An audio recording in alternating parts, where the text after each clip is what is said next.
YCP అధినేత మాజీ ముఖ్యమంత్రి జగన్మోహన్ రెడ్డి రోజు మళ్ళీ ఏంటమ్మా ఏమైనా చేశాడా? చెప్పమ్మా ఏం చేశాడు? ఏదో చేసే ఉంటాడు. జగన్ 2.0లో సినిమా చూపిస్తానన్నారు. నెక్స్ట్ వచ్చే జగన్ 2.0లో పరిస్థితి ఈ మాదిరిగా ఉండదు. చూసేవాళ్ళు మొక్క మీద ఉమ్మేరు, జేబులో జబురుమాల పెట్టుకుంటాగా తీసి తుడుచుకుంటా. రెడ్ బుక్ అని అనలేను కానీ ఏదో ఒక బుక్లో మీరైతే పేర్లు రాసుకోండి మీకు అన్యాయం చేసిన వాళ్ళు.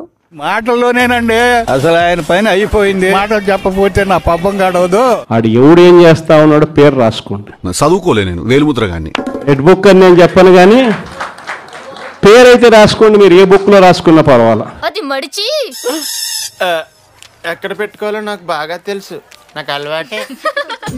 వాళ్ళందరి సంగతి తేల్చేస్తాను, సినిమా చూపించేస్తాను, మామూలుగా ఉండదు. నిజమే, మన పట్టాచారా అవునే బామ్మ వాడే ఏడ్చాడు వెధవ.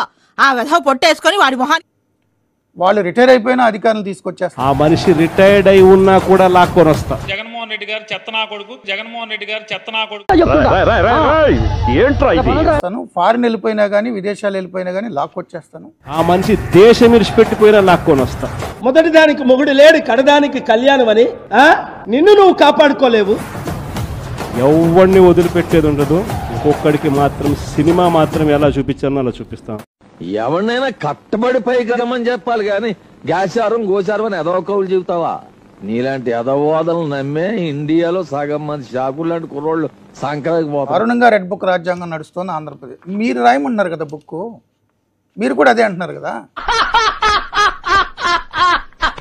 ఏం పాయింట్ పెట్టావన్నా, సూపర్. చెప్పను కానీ పేరైతే రాసుకోండి. మీరు ఏ బుక్ లో రాసుకున్నా పర్వాలా. దాని తర్వాత మాత్రం గీత్రం అన్నావంటే దాని శార్థం పెట్టించి దాని పిండాకుడిని చేత తినిపించేస్తా. అన్యాయం చేసినోనికి సినిమా మాత్రం మనం చూపిస్తామంట.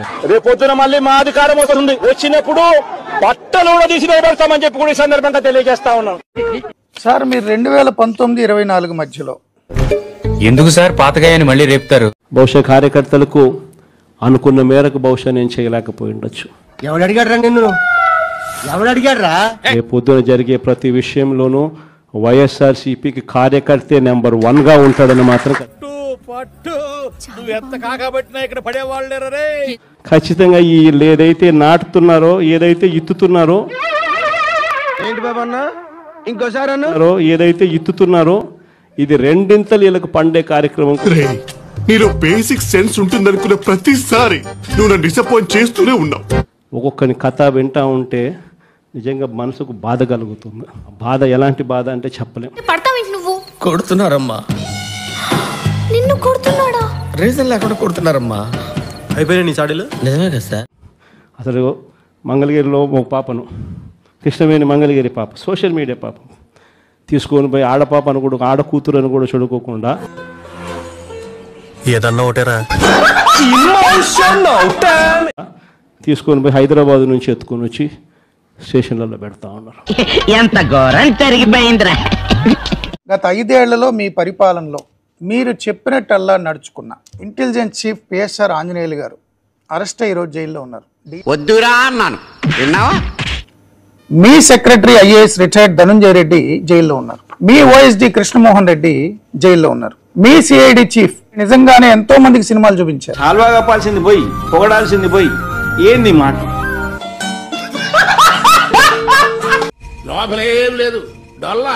మీరు ఈరోజు మాట్లాడారు మహిళలను కూడా చూడకుండా మహిళా రంగనాయకమ్మ వృద్ధురాలు ఒక పోస్ట్ ఫార్వర్డ్ చేసినందుకు ఆమెను అరెస్ట్ చేశారే. మీరు మర్చిపోయారు, జనం మర్చిపోయారు, దేశం మర్చిపోయింది, గూగుల్ మర్చిపోతగా ఇట్టా కొడితే అట్టొచ్చారు. దళితులను చూడకుండా నందిగం సురేష్ దళితులను చూడకపోవడం, నందిగం సురేష్ దాడి చేశాడు, హత్యాయత్నం చేశాడు కాబట్టి 2వ సారి అరెస్ట్ అయ్యాడు. గౌరవాన్ని పేణాన్ని మంచి కాపాడుకోవాలి.